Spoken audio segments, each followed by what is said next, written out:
Welcome to another episode of the Gain Momentum podcast, focusing on timeless lessons from global industry leaders about how to grow and scale a business in hospitality, travel, food service, and technology. I'm Jason Manis here with my co-host, Adam Mogolansky. Adam, how are you? Doing great. Good. Today's guest is Mark Hope, Senior Vice President Development for Coast Hotels. Hello, Mark. Hello. Take it away, Adam. So, Mark and listeners, our podcast is focused on timeless lessons that we can learn from senior industry leaders on how to grow and scale a business in hospitality and other related industries. And we structure our roughly half an hour podcast around 4 key questions that we ask all guests. So with that, Mark, our first question is, what single piece of advice would you give to vendor companies entering hospitality?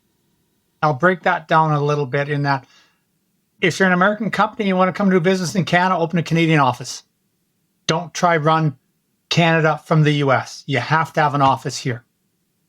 That's the single biggest thing when I look at that. I'll also look at new companies that are entering the overall space and say, if you could have one point of contact, where right now some of the problems I have to have a different point of contact in Canada and a different point of contact in the US. Right. Why is that? That's problematic. I don't understand why that is. Is because that a whole it's territorial. episode? Okay. And most companies that come and set up a business in Canada, they'll have, like here, even Coast Hotels. So we're Coast Hotels Limited. That's our Canadian company. We own Coast Hotels USA Inc., which is our US company, for taxation reasons, for payroll reasons. And I'm sure it's very similar on US or European companies entering the Canadian space or the US space.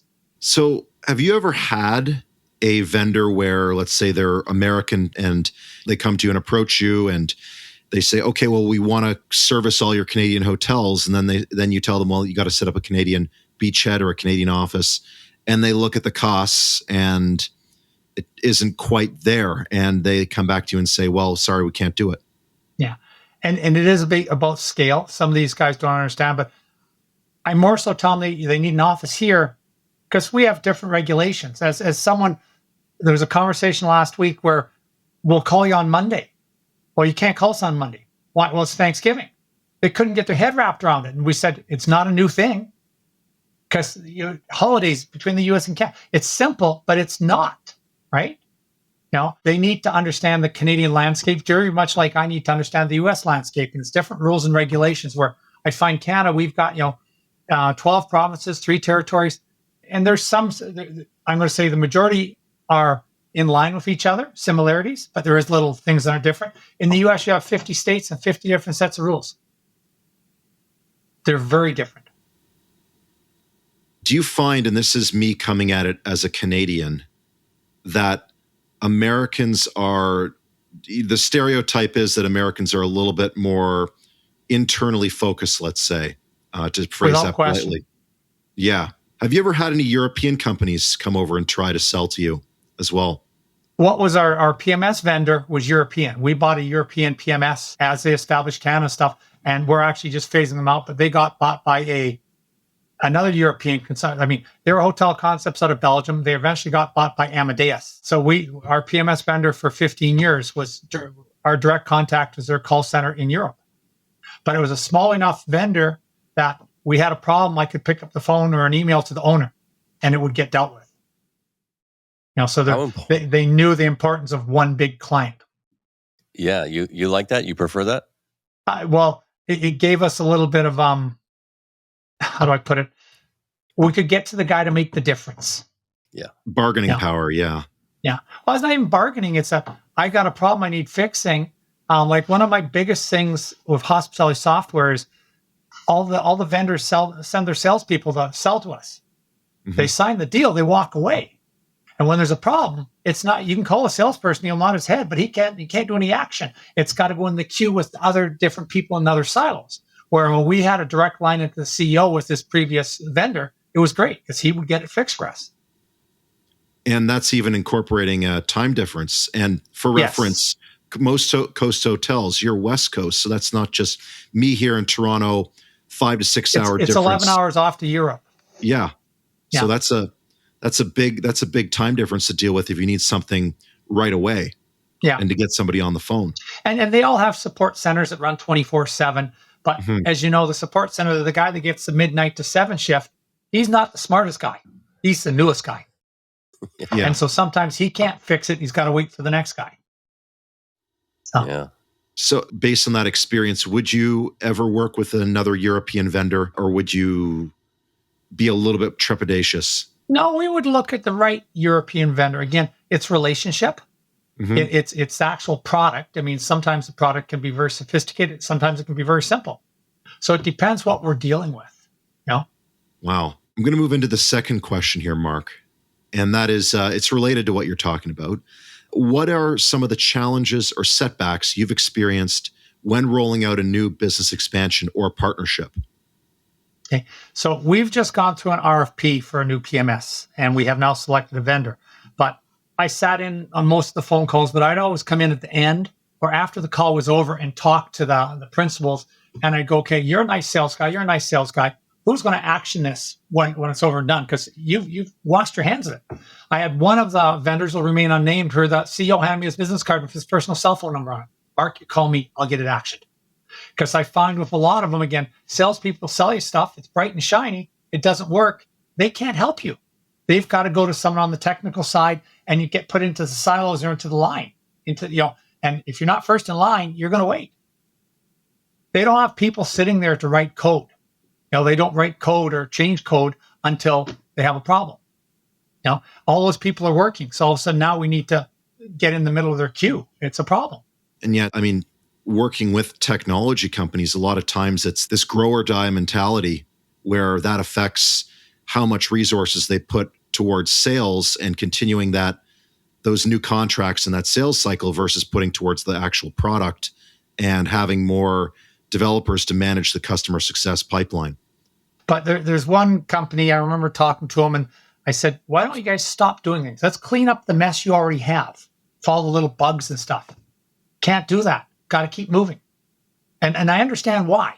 We've got to keep moving the business. I see these guys release something new every day. It's great. But there's problems with other stuff because it's two different parts of the business, right? And it's about growth. And especially when you get into public companies.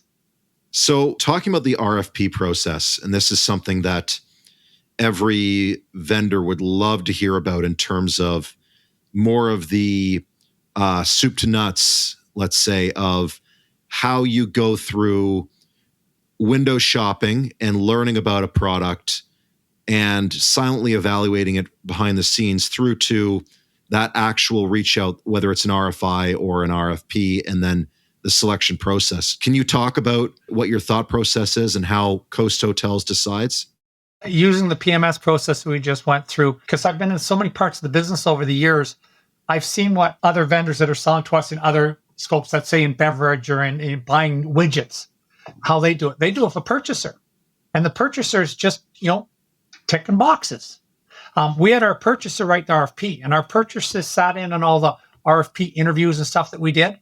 But we also had our CFO and our director of technology. Then we brought all our hotels into the game as well. We had 35 and 40 people on each of the presentations, which were done via Teams, whatever the case is, right? It wasn't just the 2 or 3 people, because we're going to sign the check, but they're going to have to use it. So we actually had the end users being involved.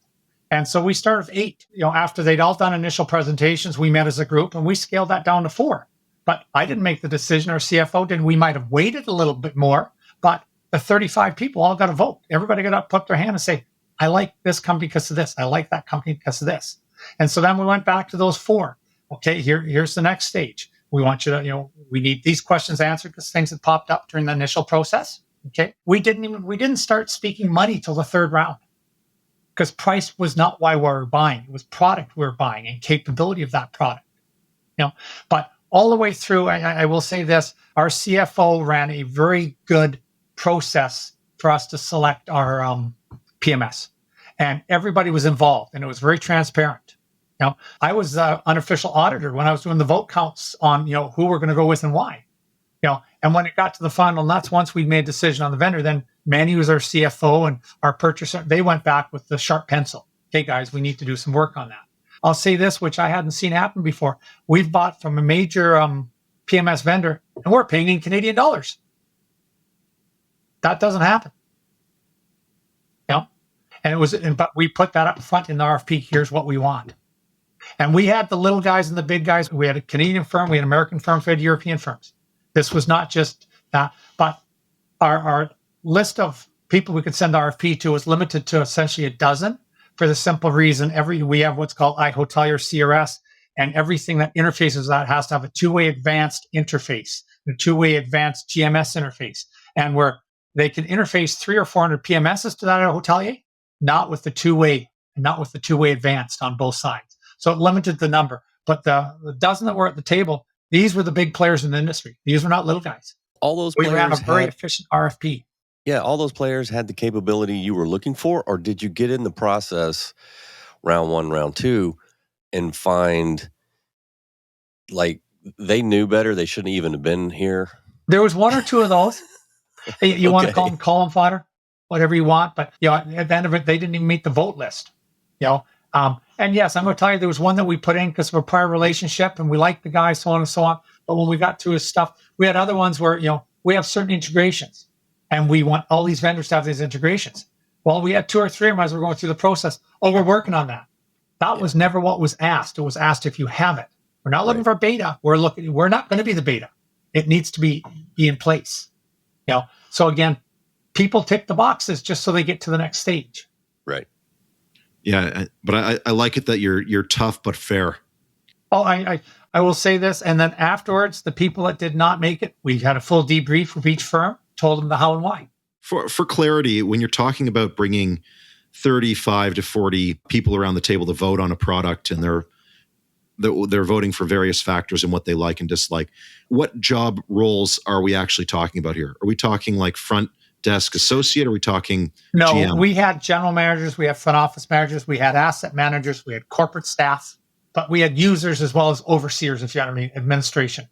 They're all at the table. But it wasn't once we did the RFP, we put all in the spreadsheets for every vendor. Here's who ticked the box, here's who covered that. Like they're all showing the same information over again in a recap. So they didn't have to go, oh, I missed that one, or I didn't know. It was all there. And we talked. We didn't just, vote. We talked through it. Here's my experience. Here's what I've seen. Here's what I've heard. Because we've all heard anecdotal evidence from other hotel companies, what they like about XYZ or what they dislike. Right? So all that was put on the table. And right now we've got 39 hotels that have 5 PMSs. When we're done, we'll be down to 39 hotels with 2 PMSs. The one we selected, and actually 3 PMSs. And it is because we have from 31 rooms up to 300 rooms. 31 rooms, room only. You don't need the same system that a 300-room full-service food and beverage meeting space hotel needs, right? You just don't have the same wants or needs. So there's one group of, I've got one PMS, there's 6 of them in the chain. 4 of them will stay with that PMS, 2 of them will flip to the new one. And it's one because one of them is one that we own, and we'll put all of it into all of our own properties. And one, he just doesn't like it. But we have another PMS in the US, smaller PMS, where they've got 3 properties. And they're not going to change out, and that's okay. There's a current integration that works. We'll offer them the pricing. They can see it and see what it is. But I think, we're going to move 32 of 39 right off the hop. And literally this week, there's been calls all week where, building the box, because everything will be standard throughout the brand. But then as we get into more, then we'll start to customize to some of the other houses. But we need the box built first, the core. How long is that process, phasing 32 hotels? We'd like to get it done prior to next summer. So let's say between now and June 1st. So we're going to get 2 done before Christmas. That's the beta. And one is our flagship hotel and one is a seasonal hotel that's closed. So when we get those up and running, then we'll start to move 2 the next week, 5 the week after that. Like it's not going to be 1 per week. Can't be. Yeah, but that's still and it'll very be done fast. Based on geographic, because the PMS vendor will have somebody live on site in every site. So it's easier if I've got Kamloops, Kelowna, Oliver, where they can week by week, or they can drive between hotels. You know what I mean? Lower Mainland, we've got 6 hotels. It's easier. Whereas the ones I'm going to say in Grimshaw, Alberta, or Canmore, where they're kind of out there by themselves. Still is a very fast process. And, you're talking about remote locations. Are these on-prem systems that you're talking about? Or no, it's all cloud. All cloud. Okay. Yeah. And that's it. Right now, we're on the TELUS Server Center. We're Okay. getting off of that. That's going to change the whole dynamics of how and what we do. On your end, because obviously the PMS is supporting this changeover, the vendor is, but on your end, how big is your team that's facilitating this process to make sure it goes off smoothly? On the IT side, there's a half dozen. And that's not to say we will not have a project manager consultant involved. Yeah. Yeah. Okay. Mark, we're going to move into our third question here, changing gears a bit, but still looking ahead. What do you see as the biggest opportunities for growth in hospitality for 2024 and beyond? Okay, what's the biggest piece of news in the hotel industry this week? Choice trying to buy Wyndham. Yeah, that's the opportunity. It's scale. It's size, right? Again, and it's not going to happen, or if it's going to happen, it won't be anytime soon. But they get 250 million in synergy savings here and 250 million there. But publicly listed companies, which is another part to look at, right? Again, that's part of what they do. I think size and scale. Like for us, we're at 39 hotels. I've got one more opening November 7th. I got two that'll open January 14th, but they're little baby hotels. Those three hotels together won't be 100 rooms. But I'm going to fly into the US later this week to look at another hotel that we might franchise, and we have our closet to two that we're looking to purchase. But I've been looking to purchase since January last year. It's October. To find a product at the right price in the right location and be able to get a deal is not easy, because we're not going to overpay. We're not going to buy the wrong thing, right? So someone like Choice, they buy 7,000 rooms or 7,000 hotels in one film, because they're not buying hotels like I would. They're buying a brand. They're buying franchises, because Wyndham and Choice between them don't own a lot of buildings. They're all franchises. Yeah. So anyway, so growth in the next 2 years. I think the bigger comment to your question is about 23. We saw it on a macro basis nationally. Doesn't matter if it's US or Canada. We got back to 2019 levels. 24, I think, will fully succeed, but that's macro. You go to micro, certain markets, it's not back, and we have to work on that. And I think the new normal. Not everybody's ever going to go back to a work in an office downtown environment. Corporate travel, will it ever come back to the levels it was at? I'm going to say I don't think so. So if that's the case, we have to find something to replace it with, right? Which in this case could probably just be more group, whatever the case may be. But we're all still getting used to a new normal. And let's not forget, COVID's not gone. We've just learned to manage it. Yeah. There can be other outbreaks this winter. I mean, right now, I realize we're in Canada and the US and we think about things, but I'll tell you, Ukraine, Russia's got a big bearing on what the hell we're doing in our world. Now, Israel and Hamas, same thing. It doesn't touch home because we're not dealing with day to day, but I'll tell you, one of my owners at two of my US hotels owns a hotel in Jerusalem. You think I can find him to talk to him right now? No. And I'm not trying, by the way, but you understand, those things, Ukraine and Russia, grain and oil. You talk about inflation. It's all predicated on all these other factors that are out of all of our control. Well, we live in a globalized world now, and yes. To bring the macro to the micro, because the macro, you can go crazy just thinking about the knock-on effects of everything. And I'm wondering, how do you, in the micro, meet with your team on a regular basis to discuss the potential impact of these macro events that are happening across the pond? Well, we're just completing our 2023-24 budget. Our budget year is December 1 onwards. So with our owned and managed hotels, as we went through each hotel, we wrote the macro, the national GDP, unemployment. We brought all together what we think is going to happen. Then we worked with each of those hotels to figure out the localized, the provincial and the municipal parts of it. And we talk about it. And we talk about the impact. And any of the franchises that want free, unsolicited advice, we'll give it to them. I just got off a plane this morning. My two guys, I've got one up in the north of BC right now, and one in Southern California, both traveling as well. And as we travel and meet with hoteliers, we don't talk just about operating performance, about what's going to happen. It is relationship, but it's operating performance of the hotel. What's helping you? What's hindering you? Never mind new competition, whatever the case is. Where do we corporately see next year? Like I was in Kelowna, BC this week. Where do I see Kelowna on what's going to happen? And we had, myself and the general manager had a good chat about that. And then it's up to him to disseminate that to his troops. Well, for reference, for all of our listeners here who may not know, Kelowna had some wildfires recently, which really affected things. And I'm wondering if you could shed some light just on how you, having hotels in that area, in that valley, the Okanagan, dealt with that situation and are now advising your franchised or managed hotels to deal with that. It's a very difficult thing. So we have we have 4 hotels in the Okanagan Valley: Oliver, Soyuz, Kelowna, and then Kamloops. And they're all impacted in different ways by the wildfires. And at one point when the wildfires came up, the provincial government said, okay, you tourists need to check out and go home to leave bedrooms for evacuees and firefighters. So where we're running 90% at $400, hotels empty. The hotels in Oliver and the Soyuz never got any evacuees or firefighters, so they sat empty. Kelowna got evacuees, but they got them at $200 rather than the $400 they were before. So that's part of it. You have to do the right thing for the community, okay, which is important. But by the same token, so now when you write budget for next year, what number do you use? Because as you know, you're always looking for year-over-year growth. And in a case, I'm going to say Prince George's is the hotel we own. We got $200,000 or $300,000 in extra revenue because of forest fires this year.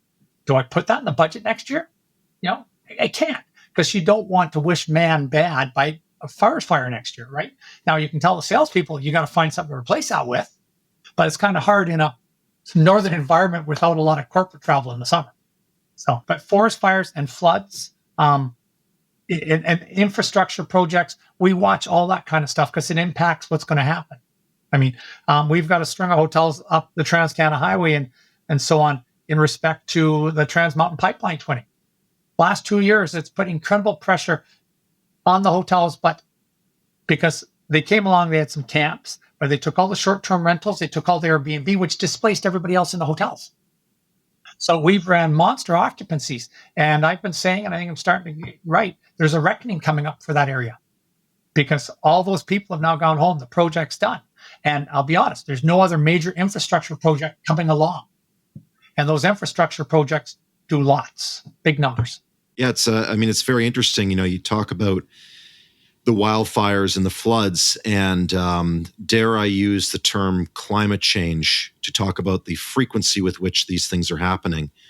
Do you see any impact in that regard in terms of how you plan ahead for these weird weather and what's becoming increasingly erratic events? It's interesting because friends of mine own a hotel in Maui. And as you know, when they went through the Maui wildfires, and I didn't bother them the first day because obviously, but then I sent emails, hope everybody's okay, that type of thing. One of our hotel managers, his daughter was stuck on Maui. She's now living in his hotel on Kauai, but it took him a week to get her out, and it's the mental toll that it takes on people, fiscal toll is a whole different story, but it's a mental toll. And it's the same thing with all of our hotels in regards to forest fires, floods, and everything else. Can you get your staff to work? Do your staff have a place to live? Those are the things that, never mind our occupancy's down this month or our rate. You've got to look at the bigger picture of who and what we are, because we're a community employer. In most cases, we're the center of the town. Our hotels where you're going to see the mayor in the morning having breakfast, whatever the case is, right? But you can't offer the service if you don't have the staff, because the staff can't get to work because the road's washed out, or they've been displaced from their home, or even if they haven't, they're just worried about everything, And I'll tell you, a lot of them man up and come to work, and you'd never know that they're under pressure at home, but they are. Wow. So we take that into account. How many, for reference, of the 40 some odd properties that are under the Coast name, how many of them have staff accommodations? 1, maybe 2. Wow. And that Jasper, which is in the middle of a national park, makes perfect sense on that. And actually, for instance, Revelstoke, I know he owns a couple houses in town that he uses for staff accommodations. But I know a couple of hotels that built staff accommodations in their hotels. They're not Coasts, but another brand, because he knew we would need them. I mean, I'm not sure if you're following the news, but here in British Columbia, where I'm based this week, the provincial government rolled out their new short-term rental rules, which didn't kill Airbnb, but sure kicked the living hell out of it. Because the biggest problem is there's nowhere for our people to live because, they're taken up by Airbnb. And the guys that used Airbnb for the original purpose to rent out an extra room or something, I'm fine. It's the guys that own 6, 12, and 40 of the things. It's a full-time business. They're competing against us directly, and that impacts us greatly. Well, I didn't know about the British Columbia news, but I followed eagerly the New York ban or the reduction there in terms Yeah. of saying that if the primary resident is on site, then you can rent out the Airbnb, but all the other ones are a no-go or have Have a serious read on restrictions. BC. Other than the 14 resort municipalities like Whistler, Sun Peaks, they've laid the hammer down. The problem I find with what they've written is you can have a great set of rules. It's all about enforcement. Yeah. It's about, catching the bad guys. Yeah. Mark, we're going to move into our fourth and final question here. What problems would you advise entrepreneurs to focus on solving in order to quickly scale within the hotel industry? People. They've got to have people. I'm a small startup and I got 2, 4, 6 people, but I think I'm going to grow it. You can't wait till you grow it to hire the next people. You have to have them in place because you can't sign a contract with me and then not be able to honor it. And sure, some of it's technical where they can do it all with computers, but most of it's still got people behind the scenes. The one thing that people always accuse the hospitality industry of, we are not a minimum wage employer. I will say in certain towns, some hotels are, there's no doubt. But you got to pay to play. You got to have staff. You got to pay that staff. And it's not just paying them the big bucks and making them work 80 hours a week. You got to have a culture. You got to have a workplace for these guys to follow. You got to, because sure, I can go to work for someone to make 100,000 a year and they drive me batty. Someone else comes off with me the same or even less, but it's a nicer place to work. I'm gone. So build a culture as you build your business. And hospitality, as we all know, goes up, down. Like it's not flat. It's not like commercial realty. We're full tonight, we're empty tomorrow, and be able to follow that pattern. You don't want to hire a bunch of staff and then come winter, lay them all off because all of a sudden the hotel business you're doing drops in half, which it does, right? You've got to make it across the case of the year. A lot of cases, hotels, as you probably know, in the winter, it's negative cash flow until they get to their high season. But we have an asset worth a lot of money. We've got that system set up in place. So the entrepreneurs, they burn through their cash before they get to the next stage. Well, the seasonality issue has existed for 100 years, let's say, or longer. And I'm wondering what strategies, to tie it into what may come ahead for next year, what strategies would you advise hotels to look at for building out that shoulder season or developing off-peak programs that can drive occupancy? 2 quick stories. Last month, I took my wife to Charlottetown, PEI. We went out to Avonlea to see Anne of Green Gables. Pulled into Avonlea Village. 8 restaurants, 1 was open. 8 stores, 2 were open. And I went up and I said, what? And they said, oh, we're literally all students and they go back to school last week, so we'll be closed by the end of next week. That's not a good business plan. There's that. But I also go back to the mid-'80s when I kind of started Banff Springs. They go recruit everybody from Eastern Canada. You bring them out, have them work in deplorable conditions. Kids couldn't afford to go home because they paid their airfare or train, whatever the case is, right? You can't do that anymore because of the globalization of the world. But we do set incentives and targets for that. We do recruit, and we don't recruit just through newspapers. I mean, we're out on the street. We will go to trade schools. We'll go across the country, whatever the case is. We bring co-op students in from some of the Eastern universities. We don't have one strategy. We've got dozens. And the strategies that work in Vancouver don't necessarily work in Edmonton or vice versa.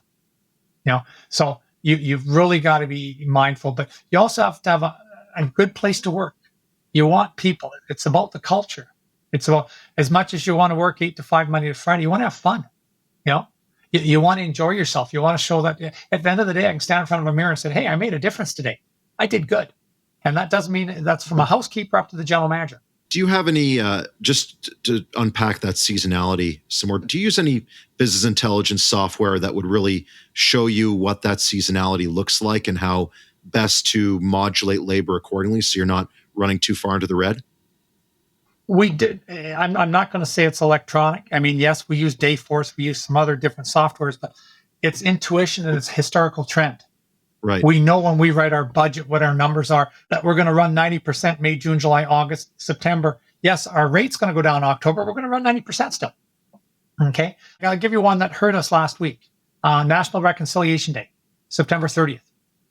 It hurt us because it was a Monday. And a week later, what do we have? Thanksgiving Monday. As you know, when you have a stat holiday, corporate travel stops for the week. And it's hard. So having one in a month, so kind of okay, but having 2 back to back really hurt. And we watch that because we have to pay, statutory pay. We have to time and a half, double time, depending if it's non-union or union property.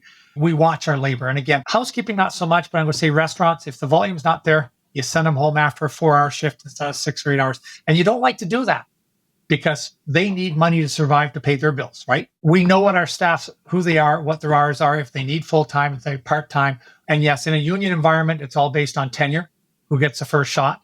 But in a non-union environment, you work with your staff. You know when, she's going to need to be at home anyway because she's got daycare, or she's got nobody for daycare on that holiday Monday. That kind of helps us to our benefit as such. And you actually have people in a hotel that go, it's slow. Can I go home today? No one argues. Thank you very much. You just saved us X. So, but again, that's part of the culture. It's part of knowing who your staff are and knowing who your supervisors and managers are, that they can talk to each other. Well, do you think that the whole idea there about more flexible hours, do you think COVID has helped with that in terms of post-COVID, the structure is more tolerant of this flexibility? More tolerant, but it's also frustrating. And our central reservations clerks, to give you an example. So up until 2 years ago, they worked in an office downtown. It didn't matter if it was a 7 to 3 shift or 3 to 11, whatever the case was. But one that worked, let's say, from 7 to 11 or 7 till 3, they'd probably get up at 5 or 5:30, shave, shower, put on some nice clothes, drive down to the office, work from 7 till 3, drive home. So they're really starting from 5 till, let's say, 5 o'clock. Now they get up at 5:10 to 7, walk in the kitchen, flip on a coffee maker, get a cup of coffee because they're not on screen like this. They're on the phone, start taking calls at 7, finished at 3. They just got 2 to 4 hours back. Plus, they didn't have to pay for parking, didn't have to pay for gas to get there, or transportation to get to the office, didn't have to dress. They could just be in jeans and jeans and a t-shirt. I just got off a plane. But anyway, it's changed for the better for the employee there. But when I'm downtown in the office, I go to look for people. Oh, she's working from home today. We lose part of the culture because it was always good that you could have an ad hoc meeting. Can't do that anymore. They're agreeing on Teams, so we can call him. Oh, he's not available. Where I'd go downtown, I'd be sitting and, the CFO's on his phone. I'd just stand outside of his office till he hangs up his phone and then walk in and sit down. You can't do that anymore. And I think it's for work-life balance, for a lot of people, it's been really good. For culture, it's been middle of the road as such. I did check presentations the other week for 2 charities for a golf tournament and told everybody want them in the office. Oh, we got 30 people, out of 90. The next day was our Thanksgiving lunch. We got 50 people out of 90 because it was free lunch.